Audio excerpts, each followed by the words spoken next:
നമ്മൾ കുറച്ച് ദിവസമായി പവർ ഗ്രൂപ്പ് എന്ന് പറഞ്ഞ് കേൾക്കുന്നു അല്ലേ? അങ്ങനെ ഒരു പവർ ഗ്രൂപ്പ് ശരിക്കും ഉണ്ടോ? നിങ്ങൾക്ക് എന്ത് തോന്നുന്നു?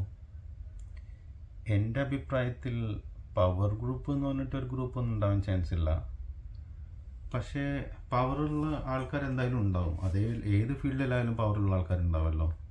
അപ്പോൾ എനിക്ക് തോന്നുന്നത് സിനിമയിലും അതുപോലെ പവറുള്ള ആൾക്കാർ അവരെ ക്ലോസ് സർക്കിളിൽ ഫ്രണ്ട്സൊക്കെ ആയിട്ടോ അല്ലെങ്കിൽ ക്ലോസ് സർക്കിളിലുള്ളവരോട് പറയുമായിരിക്കും, ഇവർക്ക് ഇൻട്രസ്റ്റ് ഇല്ലാത്ത ആക്ടറോ ആക്ട്രസിനോ പറയുമായിരിക്കും ഇവർ വേണ്ട, അവർ ശരിയാവില്ല.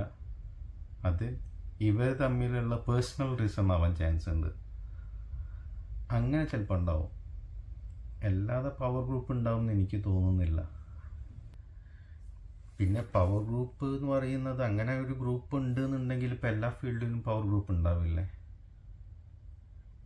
നിങ്ങളിപ്പോൾ ഏതെങ്കിലും ഒരു കമ്പനിയിലാണ് വർക്ക് ചെയ്യുന്നതെന്നുണ്ടെങ്കിൽ ഒരാളെ ഇൻ്റർവ്യൂ എടുക്കുമ്പോഴോ അത് അറിയുന്ന ആളാണ്, നിങ്ങൾക്ക് അവരോട് ഇൻട്രസ്റ്റ് ഇല്ല എന്നുണ്ടെങ്കിൽ അവരെക്കുറിച്ച് നല്ലത് പറയില്ലല്ലോ.